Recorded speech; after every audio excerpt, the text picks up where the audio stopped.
أعوذ بالله من الشيطان الرجيم. بسم الله الرحمن الرحيم. إن الحمد لله نحمده ونستعينه ونستغفره ونعوذ بالله من شرور أنفسنا ومن سيئات أعمالنا. من يهده الله فلا مضل له ومن يضلله فلا هادي له، وأشهد أن لا إله إلا الله وحده لا شريك له، وأشهد أن محمدا عبده ورسوله. يا أيها الذين آمنوا اتقوا الله حق تقاته ولا تموتن إلا وأنتم مسلمون. يا أيها الناس اتقوا ربكم الذي خلقكم من نفس واحدة وخلق منها زوجها وبث منهما رجالا كثيرا ونساء، واتقوا الله الذي تساءلون به والأرحام إن الله كان عليكم رقيبا. يا أيها الذين آمنوا اتقوا الله وقولوا قولا سديدا يصلح لكم أعمالكم ويغفر لكم ذنوبكم، ومن يطع الله ورسوله فقد فاز فوزا عظيما. أما بعد، فإن خير الحديث كتاب الله، وخير الهدي هدي محمد صلى الله عليه وسلم، وشر الأمور محدثاتها، وكل محدثة بدعة، وكل بدعة ضلالة، وكل ضلالة في النار. وقد قال الله تبارك وتعالى في القرآن المجيد والفرقان الحميد: فأعوذ بالله السميع العليم من الشيطان الرجيم من همزه ونفخه ونفثه. بسم الله الرحمن الرحيم. لقد كان لكم في رسول الله أسوة حسنة لمن كان يرجو الله واليوم الآخر وذكر الله كثيرا. رب اشرح لي صدري ويسر لي أمري واحلل عقدة من لساني يفقهوا قولي. رب زدني علما سبحانك لا علم لنا إلا ما علمتنا إنك أنت العليم الحكيم. معزز حاضرین، ہر قسم کی تعریف، بڑائی اور حسن کی اللہ رب العالمین کے لیے لائق و سزاوار ہے، اور درود و سلام ہو نبی آخر الزمان محمد مصطفیٰ احمد مجتبیٰ صلی اللہ علیہ وآلہ وسلم کی ذات اقدس پر. اللهم صل على محمد وعلى آل محمد كما صليت على إبراهيم وعلى آل إبراهيم إنك حميد مجيد. اللهم بارك على محمد وعلى آل محمد كما باركت على إبراهيم وعلى آل إبراهيم إنك حميد مجيد. معزز حاضرین، جنگی قوت کے سلسلے میں آپ کے سامنے باتیں بتائی جا رہی ہیں. کئی خطبات جنگ احد کا یہ جو سلسلہ ہے اس میں لگیں گے. کئی خطبات ہو چکے ہیں، آنے والے بھی کئی خطبات اسی سلسلے میں ہم گفتگو کریں گے. پچھلے خطبے میں آپ نے سنا کہ دونوں فریقین آمنے سامنے ہوتے ہیں، مسلمانوں کا فریق اور مخالفین کفار و مشرکین، جو مسلمانوں کو صفحہ دہر سے مٹانے کا منصوبہ لیے ہوئے بہت بڑی تعداد میں ہتھیاروں سے لیس ہو کر آ کر کھڑے ہوئے ہیں.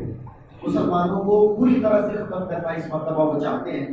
ایسے میں دونوں لشکر آمنے سامنے ہوتے ہیں، اور ٹریڈیشن کے مطابق سب سے پہلے دو بہادروں کا آمنا سامنا ہوتا ہے.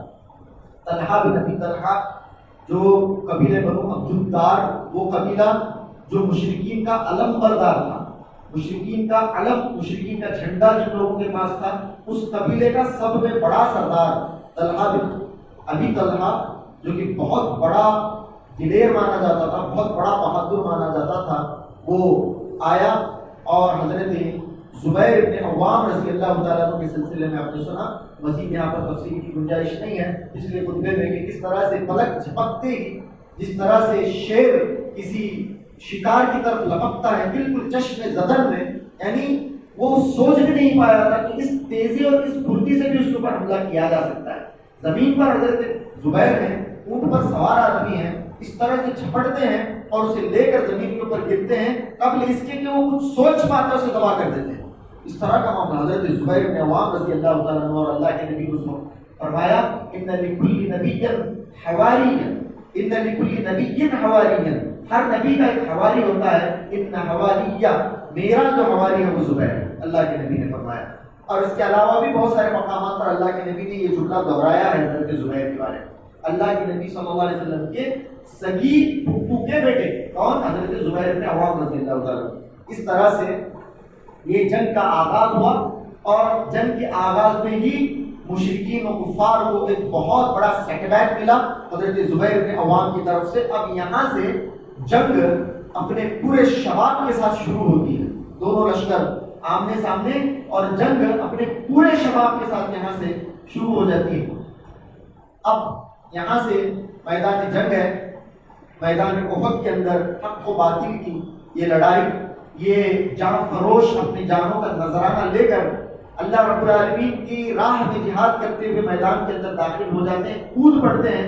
دونوں طرف سے گھمسان ہے اور تعداد کا تو کوئی مقابلہ ہی نہیں. یہاں پر 700 جواں مرد ہیں، 700 پامردی کے ساتھ لڑنے والی یہ جانثار ہیں جن کے پاس ہر اعتبار سے قلت ہے. افراد کی قلت ہے، ہتھیار کی قلت ہے، ہر چیز کی قلت ہے، دنیاوی اسباب کی قلت ہے. لیکن اگر کسی چیز کی کثرت ہے تو وہ ایک ہی چیز کی کثرت ہے، ایمان باللہ کی کثرت ہے، اللہ اس کے رسول کی محبت کی کثرت ہے. یہ لڑنے کے لیے تیار ہیں. بہت خطرناک گھمسان جو ہے لڑائی شروع ہو گئی. ایسے میں پوری جنگ کے میدان میں مرکز ثقل جسے کہا جاتا ہے، مرکز ثقل کا مطلب ایک ایسا جگہ جہاں پر جنگ بہت زوردار کی تھی.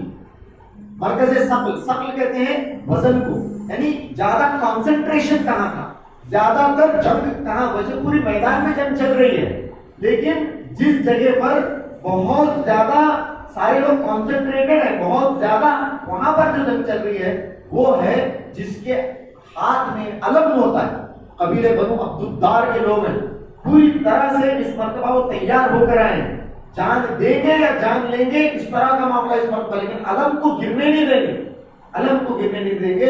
اور پوری قوم کے کفار و مشرکین کی پوری قوم کے سب سے بہادر لوگ تھے، سب سے بہادر لوگ، اور کئی سالوں سے، کئی 100 سالوں سے قریش کا جھنڈا یہ اپنے ہاتھ میں لیے ہوئے تھے. قریش کا جھنڈے کو کبھی ان لوگوں نے گرنے نہیں دیا تھا اور ان کے خون میں تھی علم برداری، یعنی جھنڈے کو لے کر چلنا.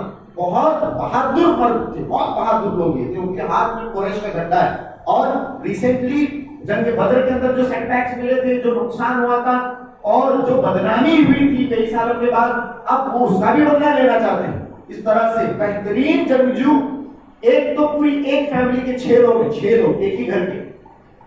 طلحہ بن ابی طلحہ، عثمان بن ابی طلحہ، طلحہ بن ابی طلحہ کا بھائی، ابو سعد بن ابی طلحہ، یہ 3 بھائی تھے. اس کے بعد طلحہ بن ابی طلحہ جو قتل ہو گیا حضرت زبیر کے ہاتھوں، اس کے 3 بیٹے تھے. ایسے 3 بیٹے تھے کہ جس کے اوپر پورے مکہ کو ناز تقسیم ہوئے سے تھے. بہت زبردست شہسوار، بہت ڈیل ڈول والے، بہت طاقتور. ایسے 3 بیٹے جنگجو، 3 بیٹے تھے اس کے. وہ 3 بیٹے، 3 لڑکے. ایک کا نام اس کے اندر مصافح، مصافح اس کا نام ہے، ذکر کیا جاتا ہے، مصافح ابن طلحہ ابن ابی طلحہ. ایک کا نام ہے جالس ابن طلحہ ابن ابی طلحہ. اس طرح سے ایک اور ہے، 3 اس کے بیٹے. ایک گھر کے 6 افراد ہیں، اس کے علاوہ بھی بنو عبد الدار کے لوگ ہیں. تو جیسے ہی طلحہ ابن ابو طلحہ ختم ہو جاتا ہے، قتل ہو جاتا ہے، اب علم آ جاتا ہے، جھنڈا مشرکین کا آ جاتا ہے عثمان بن ابی طلحہ کا. عثمان بن ابی طلحہ بہت بڑا شہسوار ہے عثمان بن ابی طلحہ. اب وہ علم اپنے پاس لے لیتا ہے، لیکن یہ جو ایریا ہے علم کا، مسلمان چاہتے ہیں کہ کسی طرح سے ان کا جھنڈا جو ہے قائم نہ رہے، ان کا جھنڈا زمین بوس ہو جائے. یہاں پر مرکز ثقل آ گیا، مرکز ثقل یہیں پر حملہ ہے. آپ اس جھنڈے کا پروٹیکشن بھی کرنے والے ہیں لوگ، جھنڈے کا پروٹیکشن کرنے کے لیے بھی لوگ ہیں، جھنڈے کو گرانے کے لیے بھی مسلمانوں کی طرف سے پوری کی پوری کوشش ہے. ایک مسلمانوں کے فوج کی ایک ٹکڑی باقاعدہ اسی کام میں لگی ہے کہ کس طرح سے اس جھنڈے کو گرایا جائے، اور ان کے فوج کی ایک ٹکڑی باقاعدہ اسی کام میں لگی ہے کہ کس طرح سے ہم اپنے جھنڈے کی حفاظت کریں. اس طرح کا کام بہت زیادہ وہاں پر مرکز ثقل بن گیا ہے. بہت زیادہ جنگ، زیادہ پوری میدان میں جنگ چلی ہے، لیکن پورے میدان میں اگر 25% جنگ چلی ہے تو 75% جنگ اس ایک ایریا میں ہے جہاں پر جھنڈا ہے قریش کا. مسلمان پوری طاقت سے یہیں پر یہ کر رہے ہیں. اور خاص طور سے مین جو مسلمانوں کے شہسوار ہیں ان کا مقصد ہی ہے، حضرت حمزہ یہی ہے اسی ایریا میں. حضرت حمزہ رضی اللہ تعالیٰ عنہ کا مقصد یہ ہے کہ جھنڈے کو گرایا جائے. حضرت حمزہ یہیں پر ہے، حضرت علی یہیں پر ہے رضی اللہ تعالیٰ عنہ، حضرت سعد بن ابی وقاص یہی ہیں. اس طرح سے جو اہم صحابہ کرام ہیں، جو اصلی مردان جنگی صحابہ کرام کو یہیں پر ہے۔ اس طرح کا معاملہ ہے۔ عثمان بن ابی طلحہ کے ہاتھ میں جھنڈا ہے، اتنے میں جنگ شروع ہے۔ حضرت حمزہ رضی اللہ تعالیٰ عنہ چیر کر سامنے پروٹیکشن بھی ہے، یعنی اس کے ہاتھ میں جھنڈا ہے تو پھر وہ بنا جھنڈا لے کر اکیلا تھوڑی کھڑا ہوگا، تو اس کے اطراف بھی بہت سارے مردان جنگی تھے۔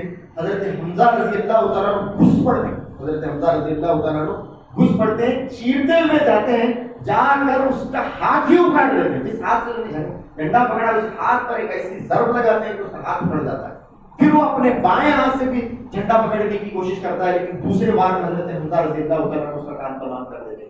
حضرت حمزہ رضی اللہ تعالیٰ عنہ پھر اس کے عثمان بن ابی طلحہ کا بعد فوراً جھنڈے کو لوگ گرنے نہیں دیتے۔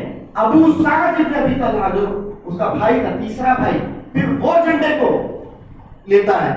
تو حضرت سعد بن ابی وقاص رضی اللہ تعالیٰ عنہ جن کے تیر اندازی کا چرچا تھا، تیر اندازی کا چرچا، حضرت سعد بن ابی وقاص رضی اللہ تعالیٰ عنہ دیکھتے ہیں کہ ابو سعد بن ابی طلحہ کے ہاتھ میں جھنڈا ہے۔ حضرت سعد بن ابی طلحہ اتنی بھیڑ میں اتنا ثقل ہے، اتنی بھیڑ ہے، اور ایسے جگہ جہاں پر بہت بھرپور جنگ چلی ہے، حضرت سعد رضی اللہ تعالیٰ عنہ نے نشانے کے کیا کہنے، سبحان اللہ، حضرت سعد ابن ابی وقاص رضی اللہ تعالیٰ عنہ، اور دیکھیے کیسے افراد ہیں، عشرہ مبشرہ ہیں، سب زبیر بن العوام ہیں، سعد ابن ابی وقاص ہیں، طلحہ ابن عبید اللہ کا ذکر آنے والا ہے، اس طرح سے بڑے بڑے لوگ، سبحان اللہ، یہ جو ہم لوگوں کی محبت ہے، یہ ساری لوگ، سبحان اللہ، یہ حضرت سعد ابن ابی وقاص رضی اللہ تعالیٰ عنہ نے اپنا تیر سوندا اور ایسا زبردست تیر چلایا حضرت سعد ابن ابی وقاص رضی اللہ تعالیٰ عنہ نے کہ اس کے نرخرے کو بالکل یہاں پر اس کے حلق کے اندر جا کر لگ گئی۔ عثمان بن ابی طلحہ جو تھا اس کا، یعنی ابو سعد بن ابی طلحہ، اس کے بالکل حلق کے اندر تیر چلا گیا، وہ اس سے اس کی زبان باہر نکل آئی، زبان بالکل باہر نکل آئی، وہیں ڈیر ہو گئے حضرت سعد بن ابی وقاص رضی اللہ تعالیٰ عنہ۔ پھر اس کے بعد انہوں نے علم کو گرنے نہ دیا، پھر ان کے علم کو گرنے نہیں دیا، ان کا پھر سے تیسرا بھائی، تین تو شہید ہو، تین تو قتل ہو گئے، طلحہ ابن ابی طلحہ جو تھا وہ گیا، عثمان ابن ابی طلحہ گیا، ابو سعد ابن ابی طلحہ یہ گیا، یہ تین جو گھر کے بڑے تھے یہ سب چلے گئے۔ اب اس کے بعد یک کے بعد دیگر ایک کے بعد ایک طلحہ بن ابی طلحہ کے تین بیٹے جن کا میں نے ابھی آپ کے سامنے ذکر کیا، جن کے اوپر پورے مکہ کو ناز تھا، ایسے مردان جنگی تھے، ایک کے بعد ایک آتے ہیں، ایک کے بعد ایک آتے ہیں، ایک کے بعد ایک جاتے ہیں۔ حضرت علی رضی اللہ تعالیٰ عنہ وہیں پر ہے، حضرت حمزہ رضی اللہ تعالیٰ عنہ وہیں پر ہے، اور اسی طرح حضرت سعد بن عبادہ رضی اللہ تعالیٰ عنہ وہیں پر ہے، حضرت سعد بن معاذ رضی اللہ تعالیٰ عنہ ہے، سعد بن ابی وقاص، یہ سعد کتنے ہیں، سعد بن معاذ ہے، سعد بن عبادہ ہے، سعد بن ابی وقاص ہے رضی اللہ تعالیٰ عنہ، کتنا پیارا نام ہے حضرت سعد رضی اللہ تعالیٰ عنہ۔ یہ زبردست ادھر سے حملہ چل رہا ہے، یہاں تک کہ ایک کے بعد ایک، 6 کے 6 ایک فیملی کے سارے مرد قبیلے بنی عبدالدار کے ختم ہو جاتے ہیں۔ اس کے بعد عبدالدار قبیلے بنی عبدالدار کے دوسرے لوگ آتے ہیں اس علم کو تھامنے کے لیے، دوسرے لوگ آتے ہیں ایک کے بعد ایک، اس طرح سے قبیلے بنو عبدالدار کے 12 لوگ ختم ہو جاتے ہیں، 12 لوگ، 12 کے 12 ختم۔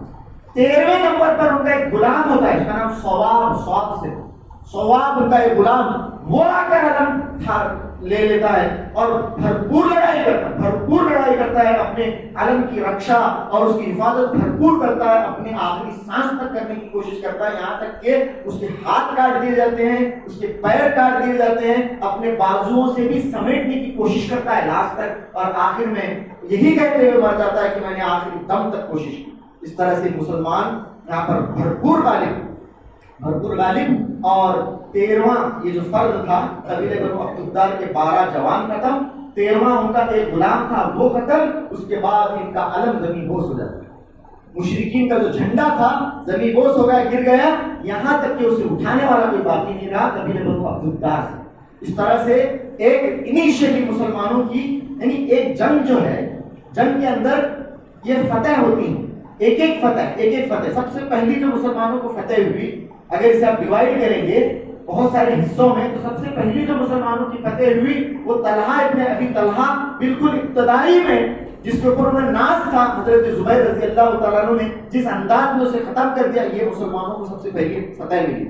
دوسری فتح جو مسلمانوں کی ہوئی وہ ایک کے بعد ایک 13 لوگ قبیلے بنو عبدالدار کے جو قتل ہو گئے، جہنم رسید ہو گئے، یہ مسلمانوں کی بہت بڑی فتح تھی۔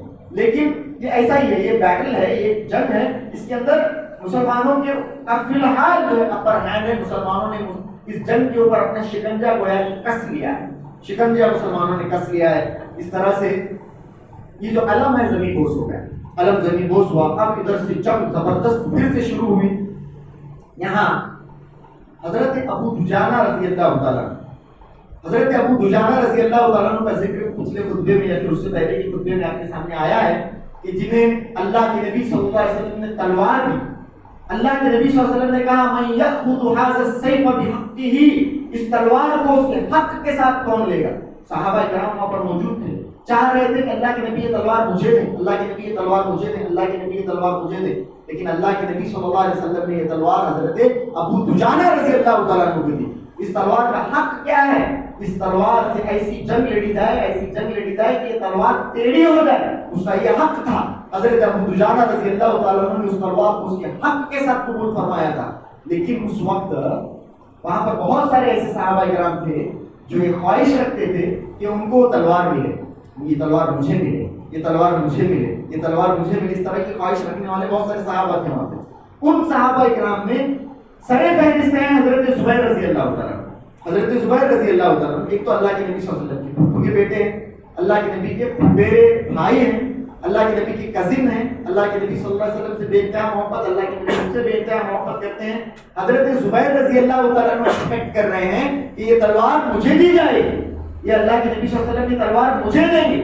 لیکن اللہ کے نبی صلی اللہ علیہ وسلم نے حضرت زبیر رضی اللہ تعالیٰ عنہ کی خواہش کے برخلاف یہ تلوار حضرت ابو دجانہ رضی اللہ تعالیٰ عنہ کو دی تھی، جس سے حضرت زبیر رضی اللہ تعالیٰ عنہ کو یہ بات تھوڑا اچھی نہیں لگی تھی۔ فطری چیز ہے کہ کاش یہ تلوار مجھے دی جاتی، ابو دجانہ کو اللہ کے نبی نے دی، جبکہ میں آپ کا بھائی ہوں، جبکہ میں آپ کا پھوپھیزاد بھائی ہوں، یہ تلوار مجھے دینی چاہیے تھی۔ تو جیسے ہی یہ تلوار حضرت ابو دجانہ کو دی گئی، حضرت زبیر نے ٹھان لیا کہ اب یہاں جو میں کارنامہ انجام دوں گا اس جنگ کے اندر وہ ابو دجانہ سے بڑھ کر ہوگا۔ یعنی انٹرنلی انہوں نے اپنا کمپٹیشن لگا لیا ابو دجانہ کے ساتھ، دیکھتا ہوں کہ سب سے زیادہ جوہر کون دکھاتے اس جنگ کے اندر۔ تو ادھر سے حضرت ابو دجانہ رضی اللہ تعالیٰ عنہ نکلتے ہیں، ادھر سے حضرت زبیر رضی اللہ تعالیٰ عنہ نکلتے ہیں، صفوں کی صفیں چیرتے، صفوں کی صفیں چیرتے نکل رہے ہیں، لیکن کنسسٹنٹلی حضرت زبیر رضی اللہ تعالیٰ عنہ ابو دجانہ رضی اللہ تعالیٰ عنہ کے اوپر نظر رکھے ہوئے ہیں کہ کیسے لڑ رہے ہیں۔ دیکھیے اللہ کے نبی کا انتخاب ہے، اللہ کے نبی صلی اللہ علیہ وسلم نے اپنے دست مبارک سے کسی کو تلوار سونپی ہے تو ایسے ہی نہیں سونپی ہوگی، اللہ کے نبی نے سونپی ہے۔ اللہ اکبر۔ تو حضرت زبیر دیکھنا چاہتے ہیں، حضرت زبیر فرق، وہ جہاں جا رہے ہیں حضرت زبیر وہاں جا رہے ہیں، وہ جہاں لڑ رہے ہیں حضرت زبیر وہاں لڑ رہے ہیں رضی اللہ تعالیٰ عنہ۔ اس طرح سے حضرت ابو دجانہ رضی اللہ تعالیٰ عنہ کے کارنامے دیکھتے جا رہے ہیں حضرت زبیر رضی اللہ تعالیٰ عنہ، یہ اور خود بھی اپنے تلوار کی جوہر دکھاتے جا رہے ہیں۔ ادھر سے حضرت ابو دجانہ رضی اللہ تعالیٰ عنہ، حضرت زبیر نے دیکھا کہ ایک کافر ہے، ایک بہت بڑا کافر ہے، مسلمانوں کا بہت نقصان کر رہا ہے، مسلمانوں کی صفوں میں گھس گیا ہے۔ ادھر سے حضرت ابو دجانہ آگے بڑھ رہے ہیں، ادھر سے وہ آگے بڑھ رہا ہے، ادھر سے حضرت زبیر کی نظر پڑی کہ ادھر سے ابو دجانہ ہے، ادھر سے وہ کافر ہے۔ حضرت زبیر نے اپنے دل میں سوچا کہ ان دونوں کا مقابلہ ہو جائے، وہ ادھر سے آ رہا ہے اور وہ اپنے سامنے اپنے اپوننٹ کو بالکل ختم کر رہا ہے، اپنے سامنے کسی کو ٹھہرنے نہیں دے رہا ہے۔ ادھر سے ابو دجانہ جا رہے ہیں، ان دونوں کا اگر مقابلہ ہو تو کیسے؟ حضرت زبیر سوچ رہے ہیں اتنے میں دونوں کے دونوں آمنے سامنے ہو، ادھر سے لڑتا ہوا آ رہا ہے کافر اور ادھر سے حضرت ابو دجانہ رضی اللہ تعالیٰ عنہ آگے گئے، دونوں کے دونوں آمنے سامنے۔ حضرت زبیر رضی اللہ تعالیٰ عنہ دیکھ رہے ہیں کہ یہ کانٹیسٹ تو بہت انٹرسٹنگ ہے۔ حضرت زبیر رضی اللہ تعالیٰ عنہ نے دیکھا کہ اللہ کے نبی کی تلوار ابو دجانہ کے ہاتھ میں، دیکھتے ہیں کیا جوہر دکھاتے ہیں۔ تو سامنے والے کافر نے ایسا زبردست حملہ کیا حضرت ابو دجانہ کے اوپر، ایسا حملہ کیا کہ حضرت ابو دجانہ رضی اللہ تعالیٰ عنہ نے اسے اپنی ڈھال سے روکا، اپنی ڈھال سے اس حملے کو روکا، ایسے روکا اور اس کا حملہ اتنا شدید تھا کہ اس کی تلوار حضرت ابو دجانہ کی ڈھال میں دھس گئی۔ اس کے بعد اپنے ڈھال کو حضرت ابو دجانہ رضی اللہ تعالیٰ عنہ نے اپنے چہرے سے ہٹایا اور اس کے اوپر ایسا حملہ کیا کہ دو ٹکڑے ہو کر وہیں ڈھیر ہو گئے۔ حضرت ابو دجانہ رضی اللہ تعالیٰ عنہ یہ منظر دیکھ رہے ہیں، اور کنونس ہوتے جا رہے ہیں کہ اللہ اکبر، اللہ کے نبی صلی اللہ علیہ وسلم نے یہ تلوار اگر ابو دجانہ کو سونپی ہے تو ایسے نہیں سونپی ہے. سبحان اللہ. یہ منظر دیکھا. حضرت ابو دجانہ آگے بڑھ رہے ہیں. ادھر حضرت ابو دجانہ رضی اللہ تعالیٰ عنہ دیکھتے ہیں کہ ایک زرا پہنے ہوئے ایک شخص ہے جو پورے لشکر کو بھڑکا رہا ہے، کسی کا حوصلہ پست ہونے نہیں دے رہا ہے اور سب کو بھڑکا رہا ہے. یہ حضرت ابو دجانہ رضی اللہ عنہ، شریر کو میں ختم کر کے رہوں گا، یہ شخص جو ہے اسے میں ختم کر کے رہوں گا. یہ لوگوں کو بھڑکا رہا ہے، انکریج کر رہا ہے، کسی کو ڈی موٹیویٹ ہونے نہیں دے رہا ہے، باقاعدہ لوگوں کو بھڑکا رہا ہے اور لوگ اس کی باتیں سن کر آگے بڑھ رہے ہیں. اگر کسی کو ختم کر دیا جائے تو یہ میری بہت بڑی فتح ہوگی. حضرت ابو دجانہ رضی اللہ تعالیٰ عنہ آگے بڑھتے ہیں، چیرتے ہوئے صفوں کو آگے بڑھتے ہیں اور وہ جو شخص تھا اس کے سامنے جا کر کھڑے ہوتے ہیں اور تلوار اپنی اٹھا کر اس کے اوپر چلانے ہی والے ہیں، چلا کر اپنی تلوار اس کے سر کے اوپر مارنے ہی والے ہوتے ہیں کہ وہ چیخ جاتی ہے. ایک عورت ہے کہ وہ چیخ پڑتی ہے، ایک عورت کی آواز ہے، چیخ پڑتی ہے. اللہ اکبر. معلوم ہو گیا کہ یہ عورت ہے. اور وہ کون تھی؟ وہ ہند بنت عتبہ ابو سفیان کی بیوی تھی. وہ ایک عورت ہے. معلوم ہوا کہ یہ تو ایک عورت ہے. حضرت ابو دجانہ رضی اللہ تعالیٰ عنہ نے اپنی تلوار کو ہی روک لیا. سبحان اللہ. اپنی تلوار کو روک لیا اور انہوں نے یہ استحییت، مجھے شرم آتی ہے کہ میں اللہ کے نبی کی تیر ہوئی تلوار سے ایک عورت کو ختم کروں. حضرت ابو دجانہ رضی اللہ تعالیٰ عنہ اسے 2 ٹکڑے وہیں پر کرنے والے تھے. زبردست حملہ حضرت ابو دجانہ رضی اللہ تعالیٰ عنہ نے کیا ہوا تھا، لیکن وہیں پر آواز سنتے ہی حضرت ابو دجانہ رضی اللہ تعالیٰ عنہ رک گئے اور وہاں سے مڑ کر حضرت ابو دجانہ رضی اللہ تعالیٰ عنہ واپس آئے. یہ منظر حضرت زبیر رضی اللہ تعالیٰ عنہ اپنے آنکھوں سے دیکھتے ہیں اور کہتے ہیں اللہ ورسولہ اعلم، اللہ اور اس کے رسول یقیناً زیادہ جانتے ہیں. ہم اور آپ سے اللہ اور اس کے رسول زیادہ جانتے ہیں. ابو دجانہ اس لائق ہے کہ انہیں تلوار دی جائے. یہ تھی حضرت ابو دجانہ رضی اللہ تعالیٰ عنہ جن کا معاملہ جنگ بدر کے اندر بالکل ہائی لائٹڈ منفرد معاملہ حضرت ابو دجانہ رضی اللہ تعالیٰ عنہ کا پیش آتا ہے. تو یہ دیکھیے جنگ بدر، جنگ احد کے اندر بہت سارے واقعات ہیں اور واقعات کی کوئی کرونالوجی نہیں ہے. سمجھ میں آ رہی بات؟ آپ کرونالوجی نہیں ہے. بہت ساری احادیث ہیں، ساری کی ساری احادیث آپ کو الگ یہ حدیث ہے، یہ حضرت حمزہ کا معاملہ ہے، یہ حضرت ابو دجانہ کا ہے، یہ حضرت زبیر کا ہے، یہ حضرت سعد بن ابی وقاص کا ہے، یہ حضرت طلحہ بن عبید اللہ رضی اللہ تعالیٰ عنہ کا ہے، یہ حضرت ابو عبیدہ بن جراح کا معاملہ ہے. اس طرح سے مختلف واقعات ہیں صحیح حدیث کی کتابوں کے اندر، لیکن کون سا پہلے ہوا کون سا بعد میں ہوا اس کی جو کرونالوجی ہے وہ مینشن نہیں ہے. تو سیرت کی کتابوں کے اندر علماء نے کوشش کی ہے اسے ایک ترتیب دینے کی، لیکن وہ ایک کوشش ہے بس.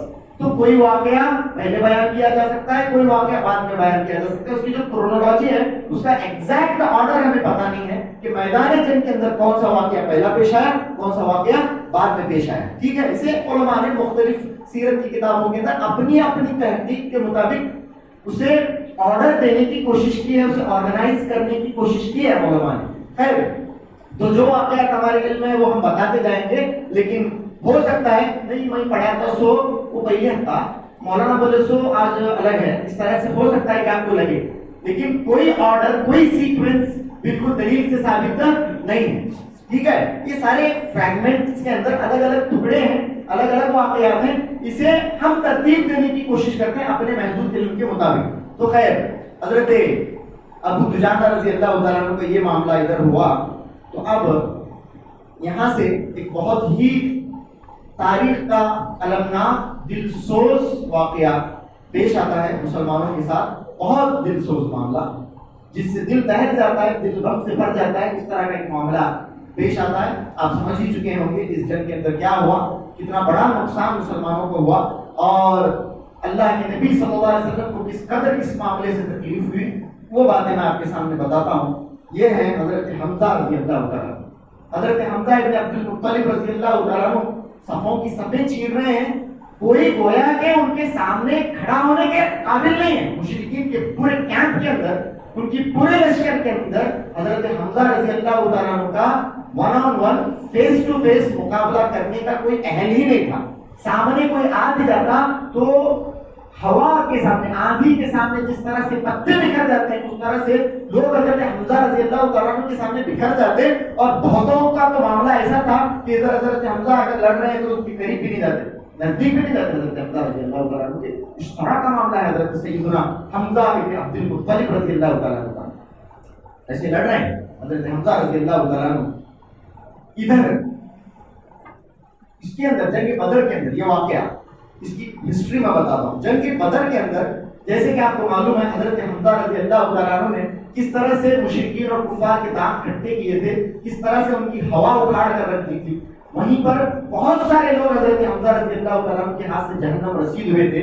ان لوگوں نے جن کا قتل حضرت حمزہ نے جنگ بدر بھی کیا تھا، ایک تھا طعیمہ بن عدی. کون؟ طعیمہ بن عدی. ابھی بخاری کی حدیث جو میں بول رہا ہوں، بخاری شریف کی حدیث.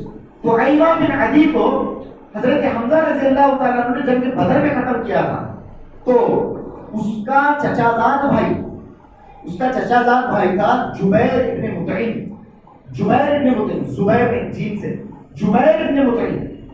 جبیر ابن مطعم کا ایک غلام تھا، حبشی غلام. وہ تھا وحشی بن حرب. اس کا نام کیا ہے؟ وحشی بن حرب.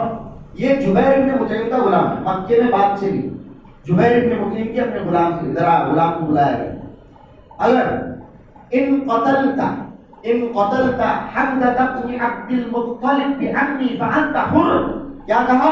اگر تو جنگ احد میں جو آنے والی جنگ ہے اس کے اندر اگر تو حمزہ ابن عبد المطلب کو قتل کرتا ہے فانت حر، تو سمجھ لے کہ تو آزاد ہے. حر کا مطلب کیا ہے؟ آزاد. حر کہ تو آزاد ہے. فانت حر، اگر تو حمزہ کو قتل کرتا ہے تو سمجھ لے کہ تو آزاد ہے. اس طرح سے وحشی بن حرب کو آزادی کا لالچ دے کر کہ تو آزاد ہے یہ کہہ کے تیار کیا گیا. اور وحشی بن حرب بہت، حبشیوں کا معاملہ ایسا تھا کہ ان کے جیسا نیزہ کوئی نہیں چلا رہا. ان کے جیسا جو سپیئر، انگلش میں کیا بولتے ہیں سپیئر، ان کے جیسا نیزہ باز کوئی نہیں تھا. عرب کے اندر ان کا وہ کرتب بھی دیکھنے لائق ہوتا تھا. لوگ ان کا کرتب، نیزوں کا کرتب دیکھنے کا ہوتے تھے، ویسا نیزہ چلاتے تھے. اور وحشی بن حرب کا تو نیزہ چلانے میں کوئی ثانی نہیں تھا اتنا. اور اس کا نیزہ بہت لمبا نہیں ہوا کرتا تھا. اس کی خاصیت یہ تھی کہ اس کا چھوٹا نیزہ ہوا کرتا تھا. اس نے یہ ٹھان لی اور آزادی سے بڑھ کر کیا ہے، حمزہ ابن عبد المطلب بس ایک کو مجھے ختم کرنا ہے. اس ارادے کے ساتھ وہ نکلا، اس ارادے کے ساتھ نکلا. دیکھیے سب سے پہلے یہاں ایک مس انفارمیشن پہلے ہی میں کلیئر کر دوں. عام سب لوگوں کو، عام لوگوں کے زبان پر کیا ہے، حمزہ رضی اللہ تعالیٰ عنہ کو قتل کرنے کے لیے کس نے کہا تھا؟ ہند نے کہا. ہند بنت عتبہ نے کہا. نہیں، غلط ہے. بخاری شریف کی حدیث ہے میرے پاس. ٹھیک ہے، یہ دلیل میں آپ کے سامنے دے رہا ہوں. یہ شیعوں کی چال ہے، یاد رکھیں. حضرت معاویہ رضی اللہ تعالیٰ عنہ کی نفرت میں، چونکہ حضرت معاویہ کی ماں ہے ہند بنت عتبہ، اور حضرت ابو سفیان رضی اللہ تعالیٰ عنہ جو بعد میں ایمان لانے والے ان کی بیوی ہیں، تو اسی لیے یہ پورا واقعہ شیعوں نے گھڑا ہے. اس کو یاد رکھیں کہ ہند بنت عتبہ نے آزادی کا لالچ دے کر وحشی بن حرب کو حضرت حمزہ کے قتل کے لیے ان کو شہید کرنے کے لیے تیار کیا. یہ اپنے آپ میں ایک مس انفارمیشن ہے جو کہ زبان زدے خاص و عام ہے. کتابوں کے اندر بھی، سنیوں کی کتابوں کے اندر بھی یہ واقعہ ملے گا آپ کو، کیونکہ اتنا فیمس ہے. میں بخاری کی حدیث میرے پاس ہے، یہ حدیث آپ لے جائیں. یہ جبیر ابن مطعم نے، اور حدیث کے الفاظ میں نے عربی میں بھی پڑھے ہیں، قتلت حمزہ بن عبد المطلب بعمی، میرے چاچا کے بدلے میں اگر تم حمزہ بن عبد المطلب کو قتل کرتے ہو فانت حر، تم آزاد ہو. تو یہ قتل کا منصوبہ بنانے والا اور قتل کی لالچ میں آزادی آفر کرنے والا کون ہے؟ یہ جبیر ابن مطعم ہے. یہاں پر ہند بنت عتبہ. اور وہ جو مسئلہ ہوا وہ کاٹ کر کلیجہ چبایا، یہ پورا منگڑت ہو گیا. پوری مس انفارمیشن ہے، کاٹا گیا. اور ان کے اسکل کے اندر، ان کے کھوپڑی کے اندر جو ہے شراب ڈال کر پی وغیرہ، کوئی بے سر و پیر کی روایتیں شیعوں نے گھڑی ہیں حضرت معاویہ رضی اللہ تعالیٰ عنہ کی تنقیص میں، ان کی شان کو گھٹانے میں. تو اس طرح کا معاملہ ہوا. وحشی بن حرب جو ہے، دیکھ رہے ہیں حضرت حمزہ رضی اللہ تعالیٰ عنہ کو لڑتے ہوئے، کوئی سامنے نہیں آ رہا ہے، اور اگر آ رہا ہے تو ختم. چشم زدر میں حضرت حمزہ رضی اللہ تعالیٰ عنہ کی تلوار کی زد اور تلوار کی تاب لے رہا تک بڑے سے بڑا شہسوار حضرت حمزہ رضی اللہ تعالیٰ عنہ. اور حضرت حمزہ رضی اللہ تعالیٰ عنہ کا یہ معاملہ، یہ شہادت نہ ہوتی وحشی بن حرب کے ہاتھوں، تو یہ جنگ بہت ہی جلد مسلمانوں کی پوری طرح سے فتح کے اندر آ جاتی. پوری مسلمانوں کے نرغے میں تھی جنگ. حضرت حمزہ رضی اللہ تعالیٰ عنہ کی گھات میں لگ کر بیٹھ گیا. صخرہ کہتے ہیں ایک چٹان رہتا، چھوٹا چٹان رہتا ہے، بڑا پتھر. اس پتھر کے پیچھے اپنا نیزہ سونپ کر بیٹھ گیا, کھات لگا کر بیٹھ گیا. جیسے ہی حضرت حمزہ میری کھات میں آئیں گے, میرے رگاٹ میں آئیں گے, حضرت حمزہ رضی اللہ تعالیٰ عنہ کے اوپر حملہ کرنے کے لیے بیٹھ گیا. حضرت حمزہ لڑتے اللہ اکبر, تلوار کا جوہر, کیا تلوار کا جوہر ہے, سبحان اللہ. یہ حضرت حمزہ ابن عبد المطلب رضی اللہ تعالیٰ عنہ ہے. اور دیکھتے دیکھتے سامنے اس کے رڈار میں آئے, اپنا بالکل کوئی ان ایرنگ ایم کرتے ہیں, ان ایرنگ یعنی اس کا کوئی ایرر ہی نہیں تھا, ایسا اس نے ریلیز کیا.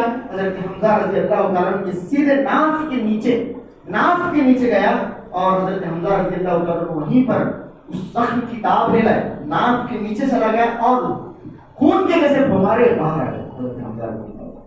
اور حضرت حمزہ رضی اللہ تعالیٰ عنہ وہیں پر شہید ہوتے ہیں, وہیں پر حضرت حمزہ رضی اللہ تعالیٰ عنہ شہید ہوتے ہیں. اور یہ بہت المناک واقعہ ہے, یاد رکھیں یہ المناک واقعہ اس لیے ہے کہ یہ ہمارے نبی صلی اللہ علیہ وسلم کو اس واقعے سے بڑی تکلیف ہے. نبی اکرم صلی اللہ علیہ وسلم حضرت حمزہ سے بہت محبت کرتے تھے.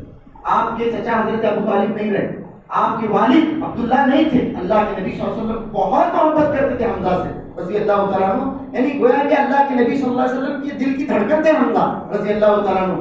اور اسد اللہ و رسولہ کا, اسد اللہ و رسولہ, حمزہ اللہ اس کے رسول کا شیر ہے. اور حضرت حمزہ بھی جب بھی لڑتے تھے انا اسد اللہ و رسولہ کہتے تھے, انا بسیفین, دو تلواروں سے لڑتے تھے, دو تلواروں سے لڑتے تھے, اور لڑتے ہوئے یہی کہتے انا اسد اللہ و رسولہ, میں اللہ اس کے رسول کا شیر ہوں کہتے ہیں حمزہ رضی اللہ عنہ. ایسا لڑتے تھے.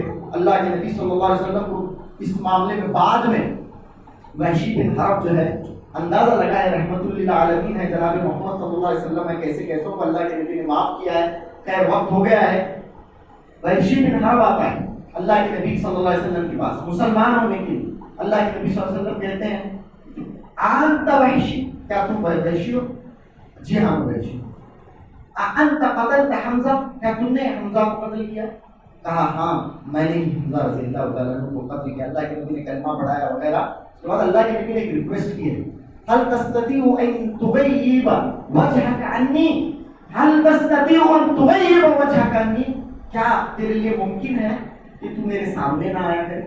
اللہ کے نبی نے فرمایا کیا تیرے لیے ممکن ہے, هل تستطيع, کیا تو اس بات کی استطاعت رکھتا ہے کہ میرے سامنے نہ آیا کرے؟ اللہ کے نبی نے کہا, اور آپ پورے تاریخ کے اوراد پلٹ کر دیکھیں, اللہ کے نبی نے ایسا جملہ کسی سے نہیں کہا ہے. کیسے کیسوں کو اللہ کے نبی صلی اللہ علیہ وسلم نے معاف کیا ہے, لیکن یہاں پر ہم وحشی بن حرب کو گویا کہ معاف کیا, مسلمان ہو گیا, لیکن بس اتنا کہا کہ میرے سامنے مت آیا کر. اللہ کے نبی کو کس قدر درد ہوا ہوگا. تو یہ ہے حضرت حمزہ رضی اللہ تعالیٰ عنہ, یہ ہمارے محبوب کے محبوب ہیں, وہ جس سے ہم محبت کرتے ہیں وہ خود سے محبت کرتے ہیں, اسی لیے ہمارے محبوب کے محبوب کے ہمارے محبوب ہیں. حضرت حمزہ ابن ابی طالب رضی اللہ عبد المطلب رضی اللہ تعالیٰ عنہ یہاں پر شہید ہوتے ہیں. یہ ایک بہت بڑا المناک واقعہ اور مسلمانوں کے لیے بہت بڑا سیٹ بیک یہاں پر پیش آتا ہے. حضرت حمزہ رضی اللہ تعالیٰ عنہ یہاں پر شہید ہوتے ہیں.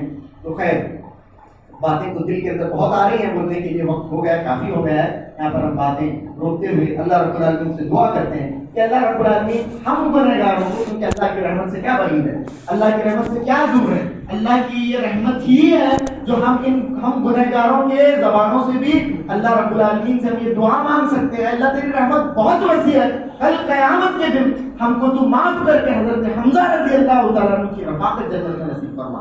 آمین یا رب العالمین برحمتک یا ارحم الراحمین. وصلی اللہ وسلم علی نبینا محمد وآلہ وصحبہ وسلم تسلیما کثیرا.